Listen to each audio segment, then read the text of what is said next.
Mesdames et messieurs, encore une fois, bonjour.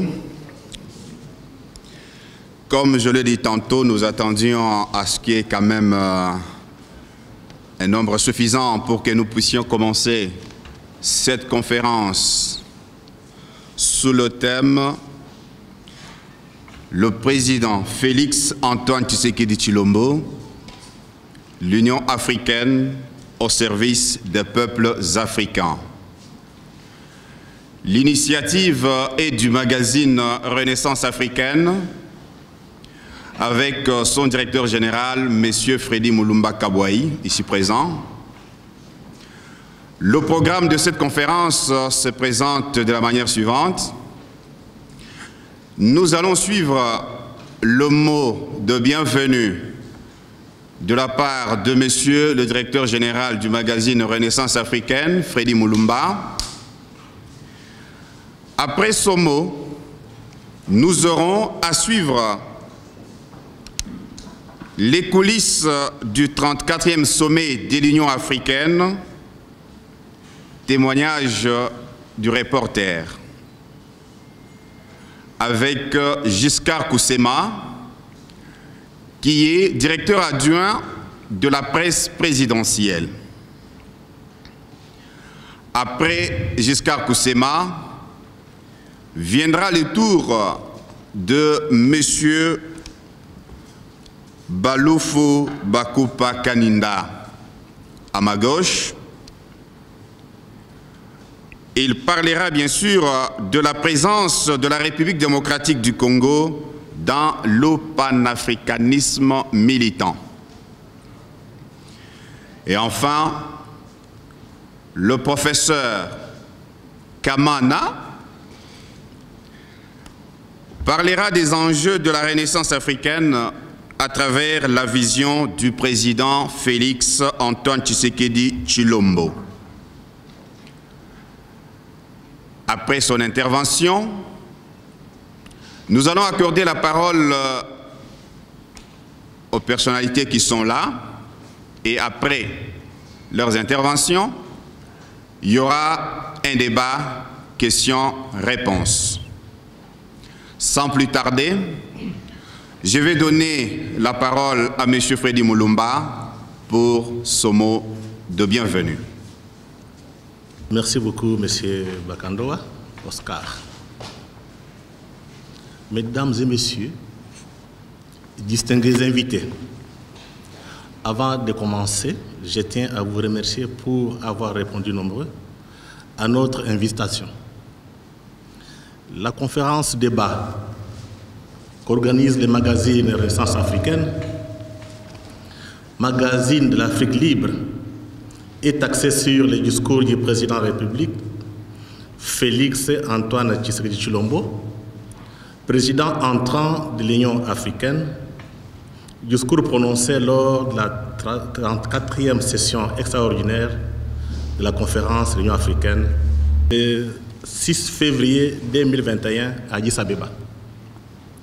Cette année 2021, le thème principal de l'Union africaine est intitulé « Art, culture et patrimoine, levier pour l'édification de l'Afrique que nous voulons ».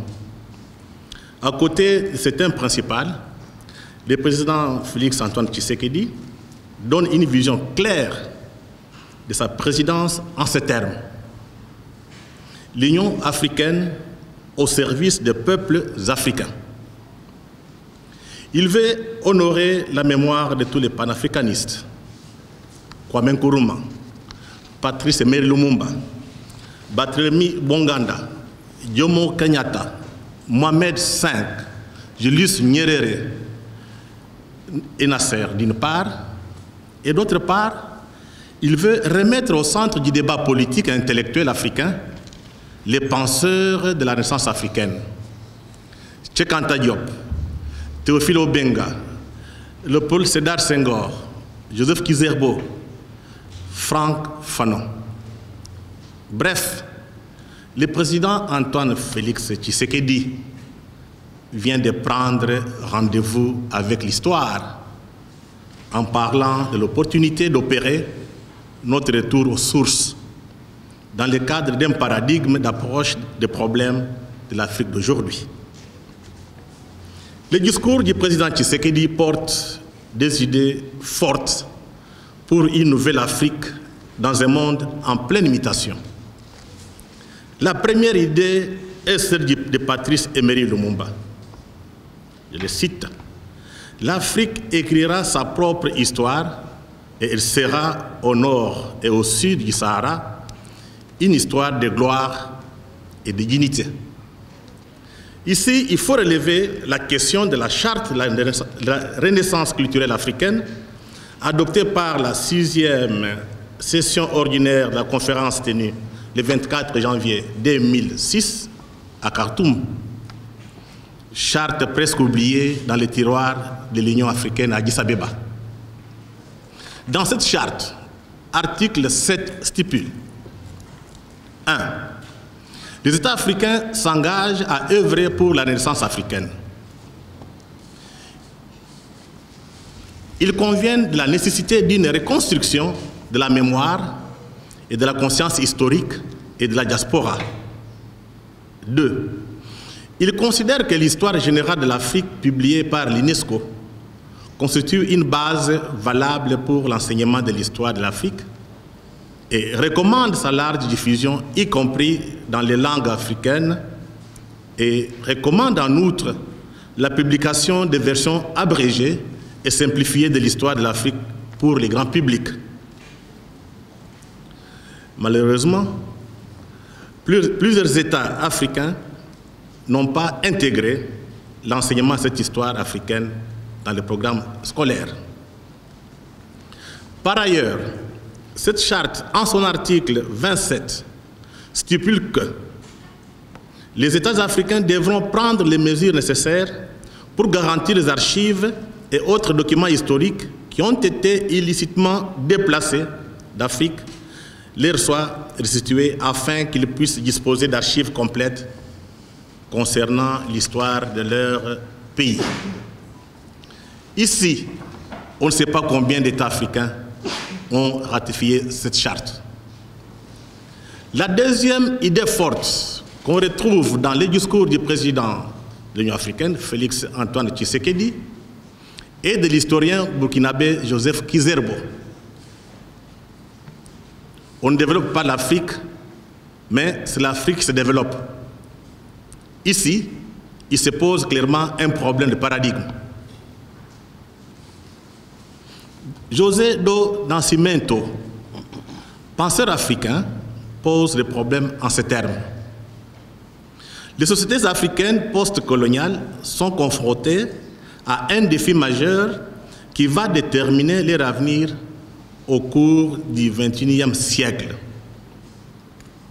Ce défi est celui du choix du paradigme, c'est-à-dire du cadre intellectuel à partir duquel elles peuvent penser de manière efficiente la question de la perspective de la modernité qu'il faut adopter pour construire un futur africain moderne. Les Africains sont divisés sur cette question. Certains s'accrochent au paradigme du développement, malgré l'échec cuisant des politiques qui lui sont inhérentes. C'est le cas, par exemple, de tous ceux qui pensent que la solution consiste à repenser les politiques du développement d'un point de vue africain. D'autres se tournent de plus en plus vers les paradigmes de la Renaissance africaine. Manifestement, l'Afrique est au tournant d'un carrefour où elle doit choisir, trancher la question du chemin paradigmal à emprunter, celui du développement ou celui de la Renaissance africaine. La perspective de modernité doit être pensée dans les termes d'une perspective de reconquête de l'initiative historique qui est la perspective de modernité inhérente au paradigme de la Renaissance africaine, conclut les penseurs africains José do Nascimento. Il est d'origine angolaise, mais il est congolais de nationalité. Dans cette perspective, l'idée phare qu'on les retrouve dans les discours du président en exercice de l'Union africaine, Félix Antoine Tshisekedi, concerne la construction d'une civilisation africaine capable de participer avec les autres civilisations à la mise en place des mondes multipolaires du XXIe siècle. En effet, avec l'effondrement de l'ordre mondial libéral, fondé sur les États-nations et de seules valeurs de l'Occident, le monde multipolaire du XXIe siècle pourrait être fondé sur l'équilibre des pouvoirs des civilisations, souligne les pensées de Russe Alexandre Dugin dans son ouvrage Pour une théorie du monde multipolaire. Donc, la présidence de l'Union africaine de Félix Antoine Tshisekedi au service des peuples africains tombe au point nommé. En réactivant les bases du panafricanisme et de la Renaissance africaine, le président Félix Antoine Tshisekedi remet en perspective la mise en place des jalons pour la construction d'une civilisation africaine solide afin de participer à la construction de la nouvelle géopolitique du XXe siècle. Voilà pourquoi tous les panafricanistes doivent soutenir le mandat du président Félix Antoine Tshisekedi à la tête de l'Union africaine afin de mettre les véritables bases de la Renaissance africaine et du panafricanisme. C'est dans ce contexte que les magazines Renaissance africaine a fait appel à deux penseurs panafricains pour animer cette conférence. Le premier, c'est le professeur Kamana, philosophe et théologien, qui a publié 4 grandes œuvres. La première, L'Afrique, notre projet, révolutionner l'imaginaire africain, publié en 2009 aux éditions Terroir au Cameroun. La deuxième œuvre, Les vrais enjeux de la Renaissance africaine, publié en 2017 aux éditions Paul Institute, basé à Goma en RDC.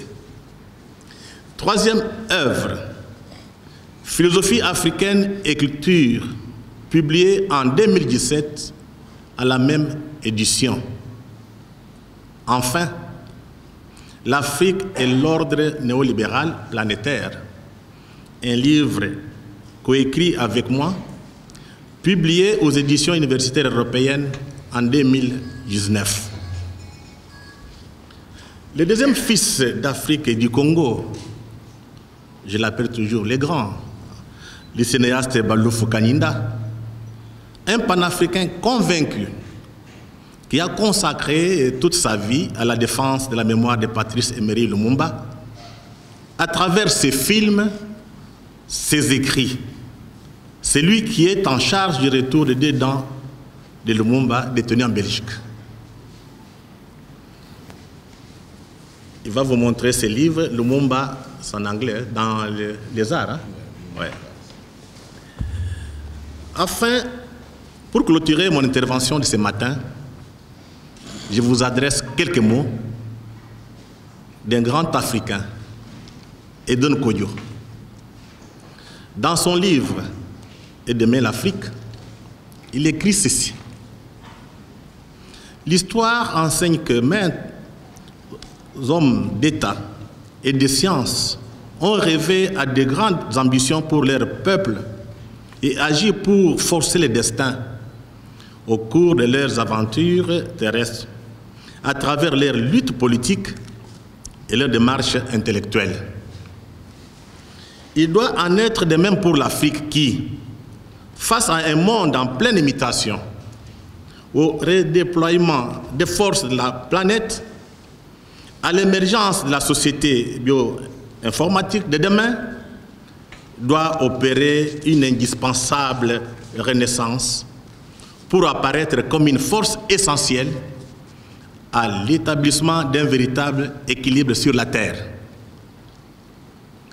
L'Afrique doit devenir le centre d'impulsion d'une nouvelle destinée du monde et prendre part à la géopolitique mondiale, non plus comme un objet de l'histoire, mais comme un acteur de premier plan dans l'ordre international.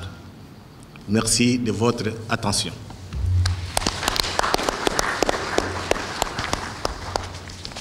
Merci, Frédéric Mulumba.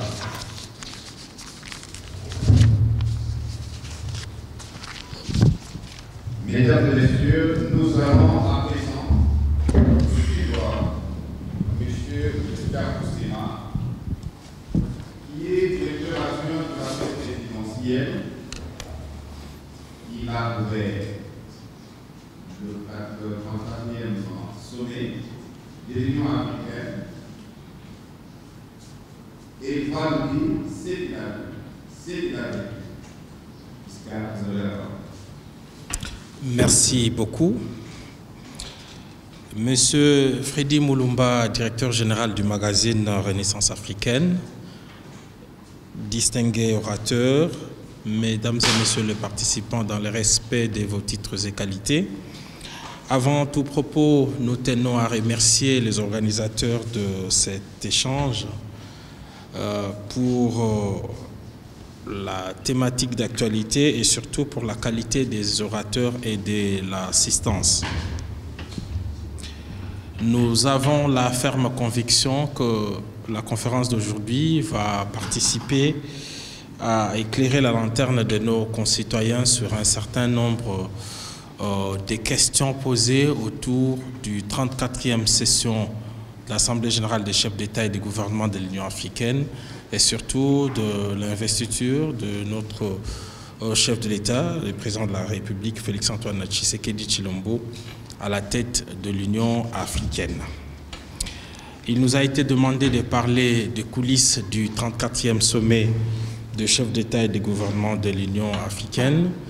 Et en tant qu'un des responsables de la presse présidentielle, nous avons le privilège d'avoir couvert les deux derniers sommets de l'Union africaine, à savoir le 33e sommet qui s'est tenu en février 2020 et le 34e sommet qui s'est tenu le 6 et 7 février de cette année à Addis Abeba. C'est donc avec le regard d'un journaliste que nous allons tenter de donner notre lecture de faits, comme l'a dit les modérateurs, ce que nous avons vu, vécu, senti, ressenti. Et comme vous le savez, dans la couverture médiatique de grands sommets, le plus important, c'est ce qui se passe dans le couloir. Parce qu'en réalité, ce qui s'est fait dans l'amphithéâtre n'est que simplement la mise à la place publique de décisions, des grandes décisions qui sont les plus souvent discutées et prises dans les coulisses.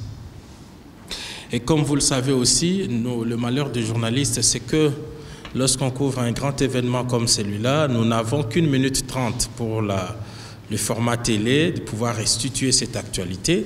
Et pour ceux qui travaillent pour la presse écrite, c'est parfois un article de 2 ou 3 paragraphes. Et souvent, ces formats ne nous permettent pas de restituer toute l'actualité. Et donc, nous concentrons l'essentiel de nos papiers sur les faits marquants. Donc, voilà pourquoi ces genres d'initiatives nous permettent de donner certains détails qui se déroulent au niveau de coulisses. Nous avons articulé notre intervention en 2 temps. Dans un premier temps, nous allons parler de l'élection du chef de l'État, son Excellence Félix-Antoine Tshisekedi Tshilombo, à la vice-présidence de l'Union africaine. Ça, c'était au 33e sommet en février 2020. Nous parlerons par la suite de son investiture lors du 34e sommet. Alors, retour en février 2020. Donc, on se rappelle que le président de la République qui a été investi à la magistrature suprême le 24 janvier 2019 n'a que quelques mois seulement. Et donc, il participe pour la toute première fois au sommet de l'Union africaine, 33e sommet, en février 2020. Et pour sa première participation, ses pairs africains, alors qu'en partant de Kinshasa, personne ne parlait de la présidence de l'Union africaine. Nous n'allons pas entrer dans les polémiques ici. Depuis les 2 dernières décennies, ou même un peu avant, personne n'avait parlé de la présidence de l'Union africaine pour la République démocratique du Congo pour son président. Donc même si par principe la présidence elle est rotative, il n'y avait rien de préétabli pour dire que bon, voilà.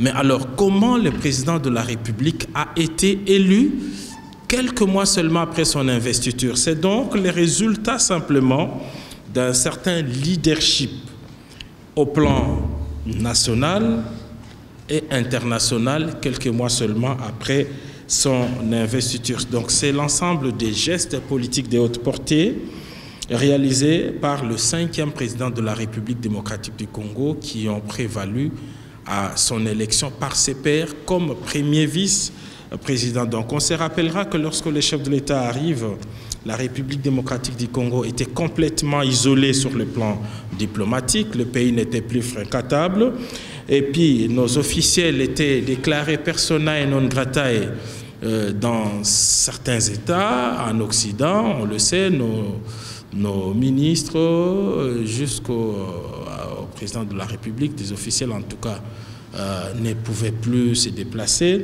La participation de la RDC dans de grands sommets, surtout à l'Union africaine, était devenue pratiquement protocolaire.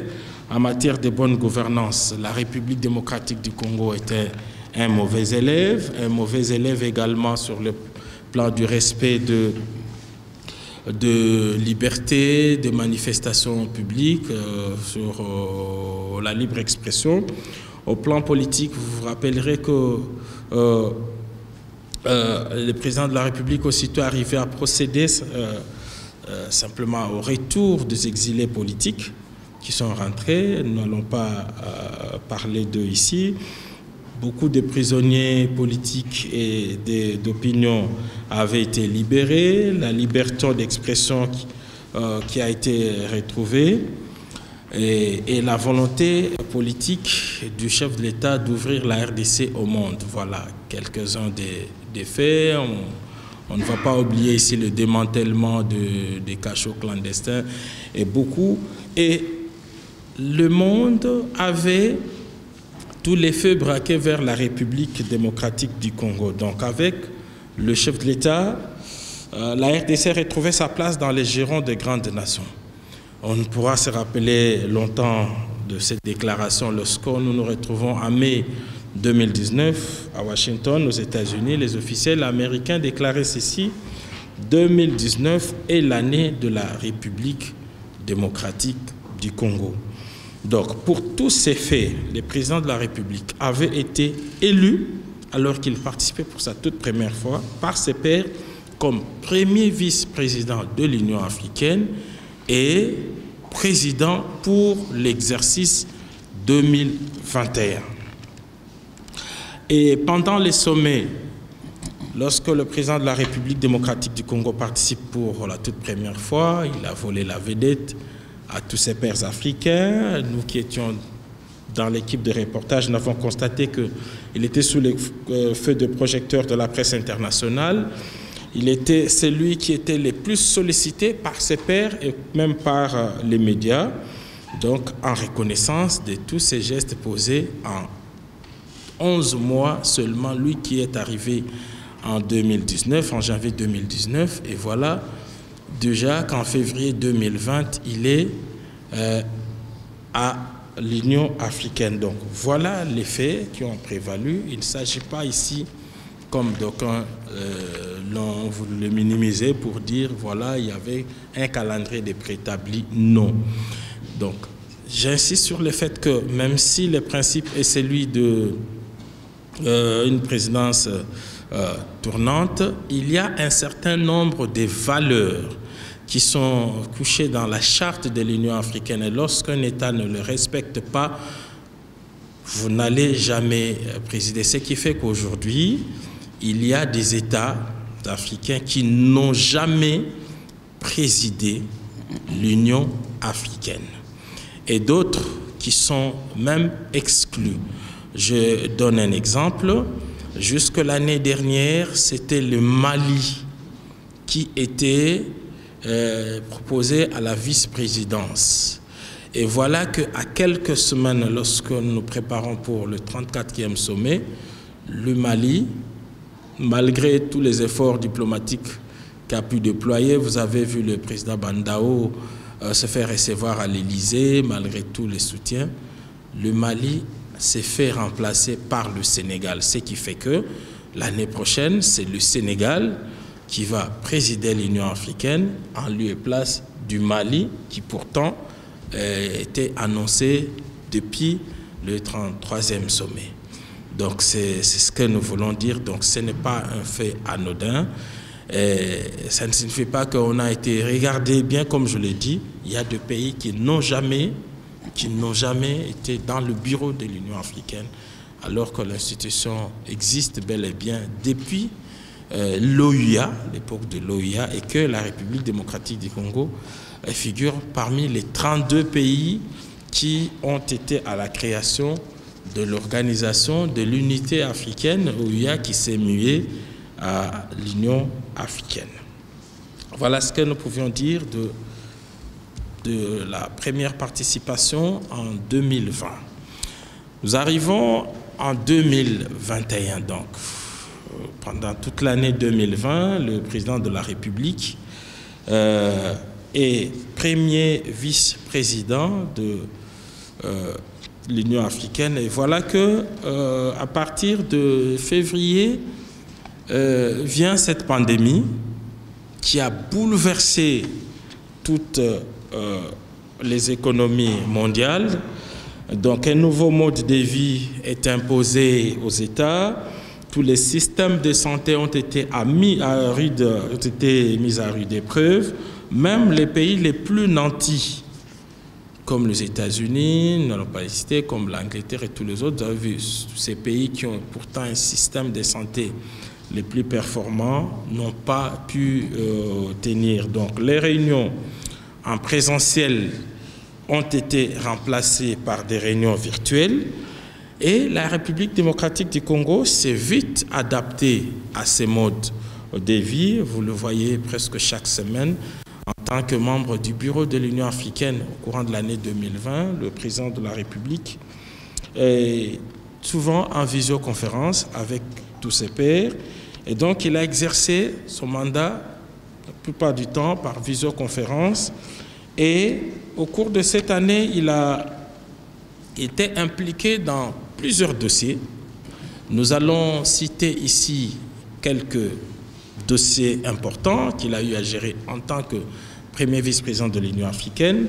Le dossier qui oppose l'Égypte, l'Éthiopie et le Soudan autour du barrage de la Renaissance. Vous avez vu ici plusieurs officiels de ces trois pays venir. Ces ressources, la présidente éthiopienne est venue par 2 fois ici. Une grande délégation du Soudan est arrivée. D'ailleurs, la dernière fois, les 2 délégations sont arrivées le même jour, avant que le président lui-même ne se déplace pour l'Égypte voir le président Al-Sisi. Donc ces 3 pays sont pratiquement, disons-le, presque en guerre ouverte autour du barrage de la Renaissance, et ce dossier est géré par le président de la République, en qui les 3 États et même tous les continents ont placé leur confiance pour gérer ces dossiers qui avancent bien.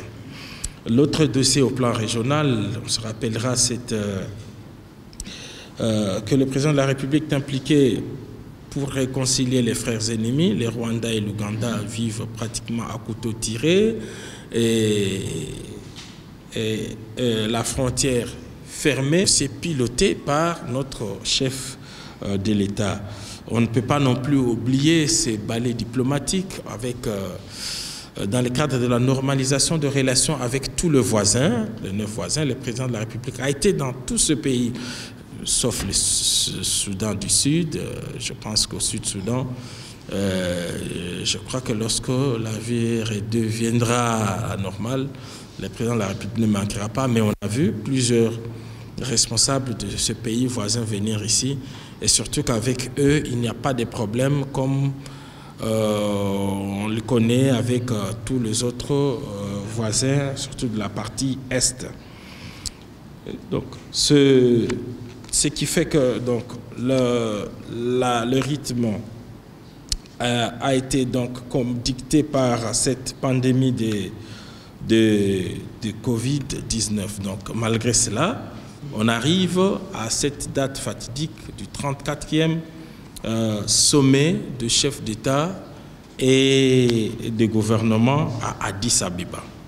Je dois avouer ici, en tant que journaliste et en suivi ces dossiers, qu'il y a eu plusieurs discussions au niveau des chefs d'État sur le format que devait prendre cette réunion au regard de la pandémie mondiale.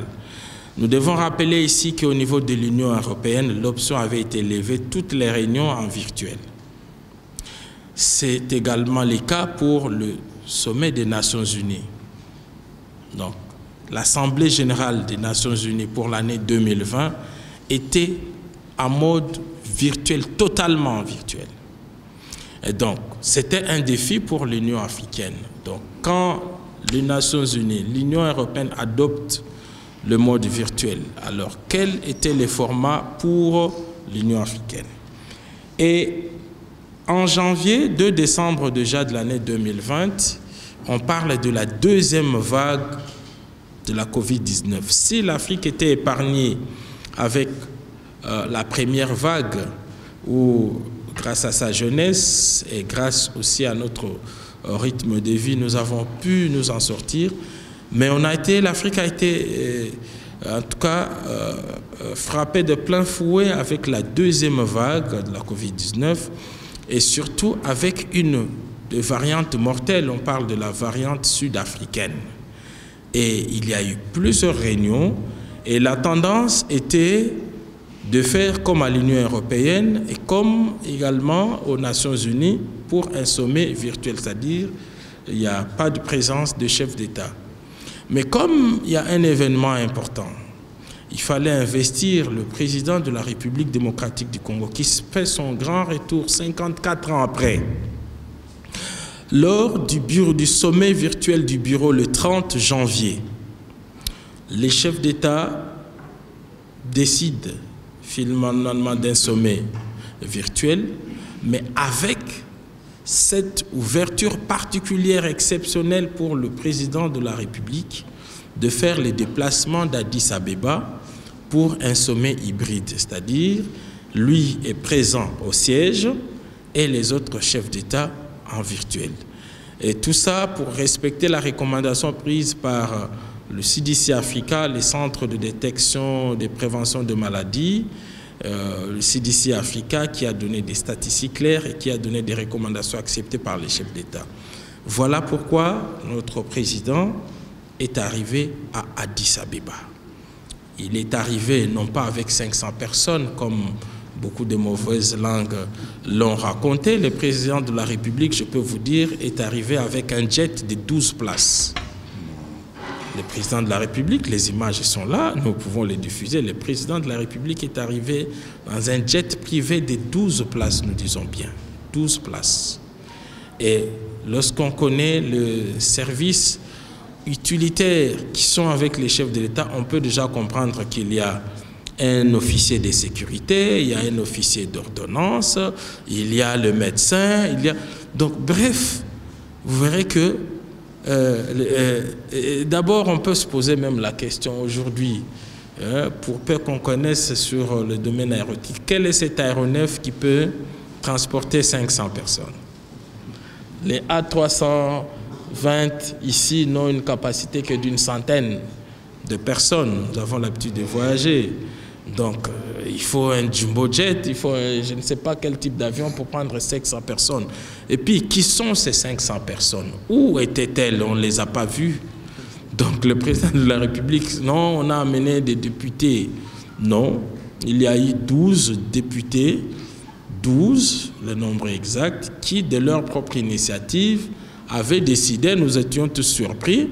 Je crois qu'ils se sont dit, si nous donnons l'information avant, on va nous interdire. Ils se sont organisés, parce qu'ici, c'est 3 heures d'avion, Kinshasa à 10. Ils se sont organisés à leur manière, ils ont des émoluments. Ethiopian, c'est l'entreprise, c'est les transporteurs aériens les moins chers. Donc, ils ont pu payer, je ne sais pas combien, $300. Ils arrivent à 10 à leurs propres frais. À Addis Abeba, les hôtels de $10 existent, de $20, $30 existent. Les compagnies logent même des passagers. S'il y a parmi nous ici des voyageurs peuvent témoigner. Donc, voilà un peu. Donc, ça n'a jamais été comme ça a été. Donc, le président de la République est arrivé. Le reste, vous l'avez, je pense, suivi. Il a été investi. Et donc, c'était le grand retour. C'était un moment de consécration. Consécration pour lui, d'abord au plan individuel par rapport à l'évaluation de son action politique par ses pairs au cours de 2 dernières années, et puis par la consolidation de son leadership au plan interne. Et voilà les faits qui ont prévalu. Et donc, nous pensons que cela est une chance pour la République démocratique du Congo de faire entendre la voix et de savoir que celui qui parlera de l'Afrique pour cette année s'appelle Félix Antoine Tshisekedi Tshilombo, président de la République démocratique du Congo. Aussitôt arrivé, il a déjà des dizaines d'invitations sur sa table. Il est attendu au G8, au G20, excusez-moi. Au G20, l'invitation est déjà sur sa table.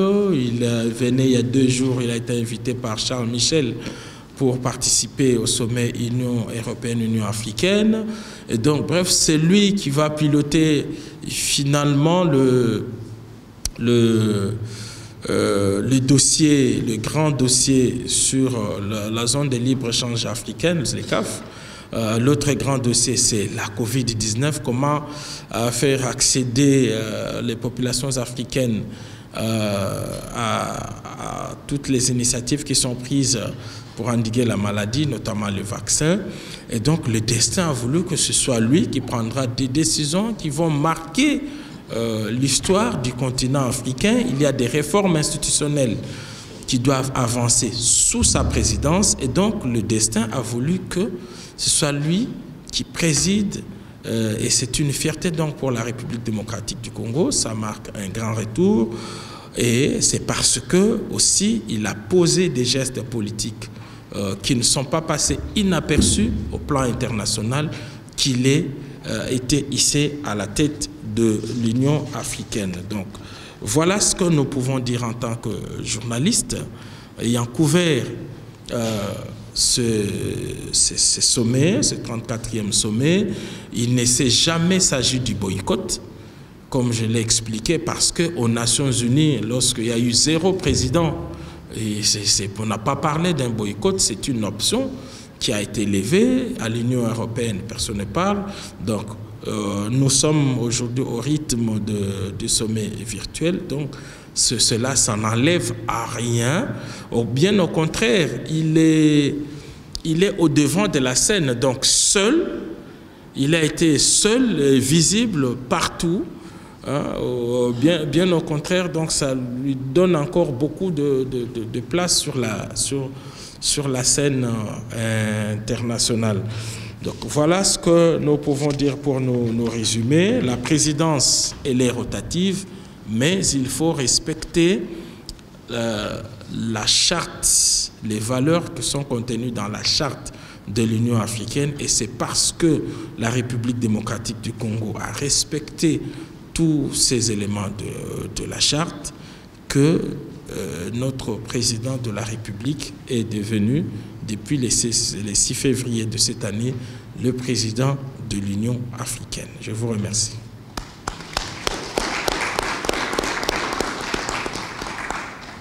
Merci beaucoup.